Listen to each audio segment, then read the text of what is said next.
Yes, people, what's going on? Welcome to Stretford Paddock. I'm Adam McCauley, he's Mr. Stephen House, and we're here inside Old Trafford. You can go check the vlog out as well. That's going to be up on the channel soon, so make sure you're subscribing, got your notifications on. United won, Rayo Vallecano won.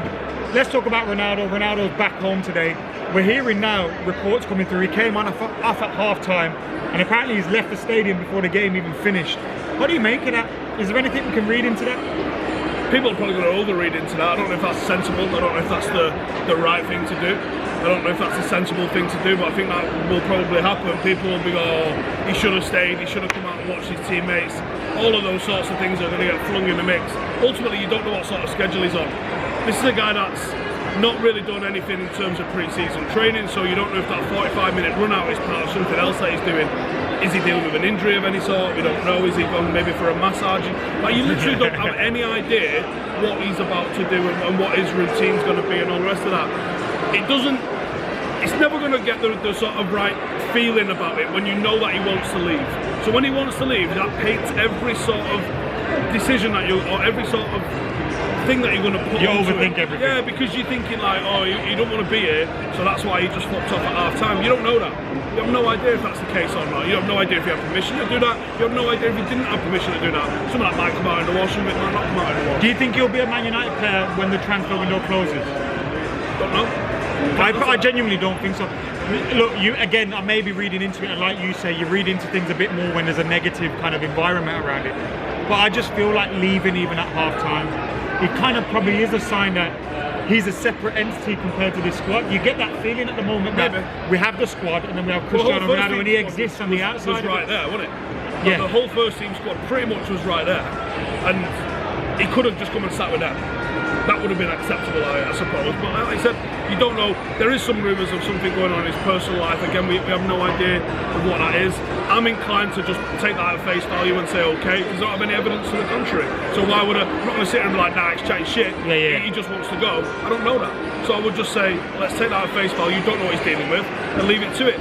People are inclined to take the negative aspects of it because he wants to go. Now, my belief is, anyway, I would let him go.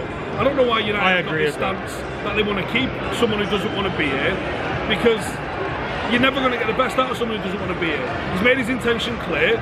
Don't get your arse felt. So this ain't 26-year-old Ronaldo. No, it's not. Do you know what I mean? And I think when you look at the club and you look, there's no replacing Cristiano Ronaldo and what he is in the game and the kind of the greatness of Cristiano Ronaldo. There's no replacing that. But when you look at Cristiano Ronaldo and what he means to Manchester United now, like we've got so much more to look forward to in the future.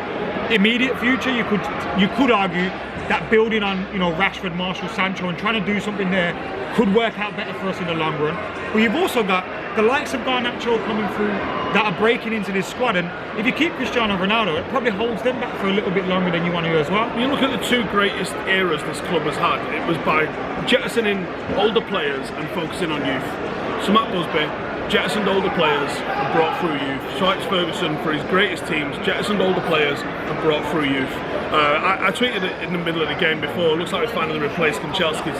But if you bring it full right, and literally just in sort of the play style, obviously he was a right winger.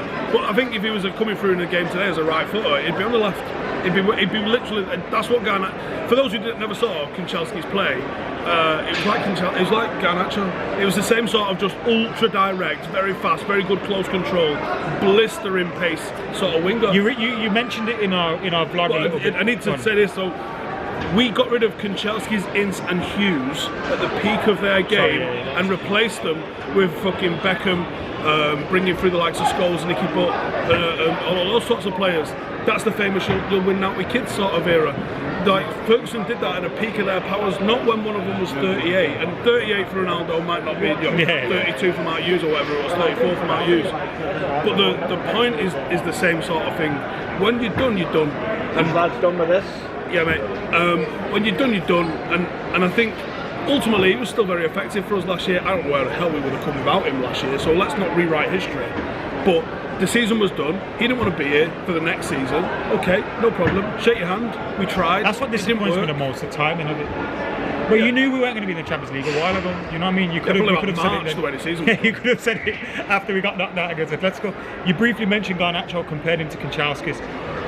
He was our man of the match today, wasn't he, with Ethan Laird? Yeah. Ethan Laird's up there, and I think it's definitely well worth mentioning Martinez's performance. I thought it was a great introduction to Old Trafford. Okay, Rayo Vallecano, not going to be the fucking #1 team in world football. Falcao from me. That's true. But ultimately, it was a great run out, and what you got to see was fantastic. Ethan Laird, I know he's probably about to go on loan to Watford. I'd change it, mate. And if Ten Hag's not keen on keeping hold of Aaron Wan-Bissaka, okay, cool. But let's keep Ethan Laird then as backup, because you really could go a lot worse than Ethan Laird. He was great in both boxes today. He showed good energy. He got up and down the pitch.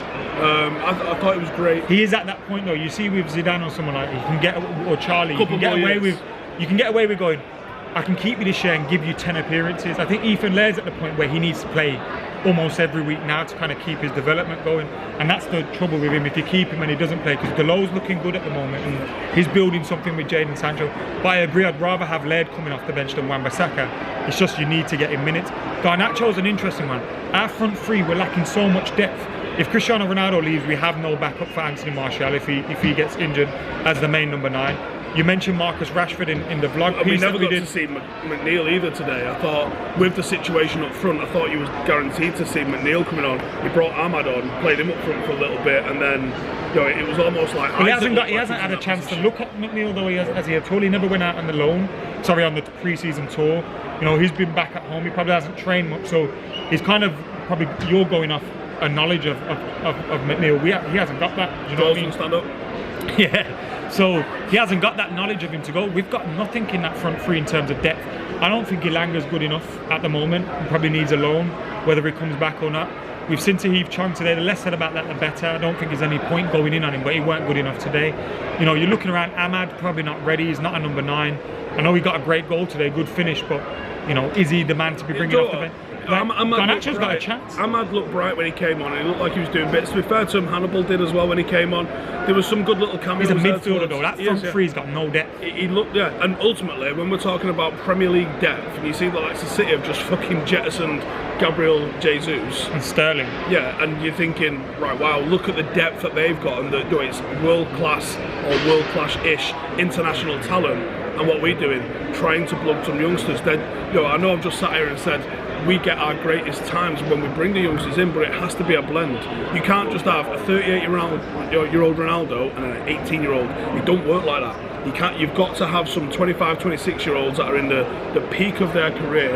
And I'll be honest, as good as Anthony Martial's looked on pre-season tour, at the moment, he doesn't have my trust. I just have my trust that he can lead the line for the entire season. I don't think we can, at the moment, maybe only Sancho in our front three.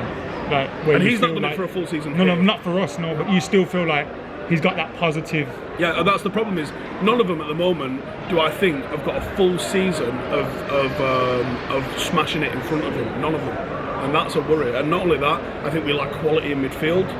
Huge quality. I thought we need at least 2 forwards, but like attackers/wingers, and we need 1 or 2 midfielders. Donny hasn't hit the level that I thought he was going to hit in pre-season under Ten Hag. It's disappointed me that Donny has. So Savage and Zidane have looked better than at times. Yeah. There's so much to like, and here's the thing: looking good on pre-season is one thing. Everything is down to next Sunday against Brighton. We've got to look good against Brighton, and then you've got to look good the following week, and then the following week. We got a difficult start to the season. Brighton, Brentford. Yeah. You got Liverpool quite early on, Arsenal, etc. Yeah. It's going to be a tricky start. We're going to do another video where we kind of round up the pre-season, and of course we'll do predictions that gets clipped up to fucking about 6 weeks. And we'll talk about what we need to do between now and the close of the window as well. But keep it locked. Like, comment, share and subscribe. There's going to be a vlog up of today as well, Ronaldo's return, Garnacho and all that stuff, and there'll be another video as well. We'll see you in a bit.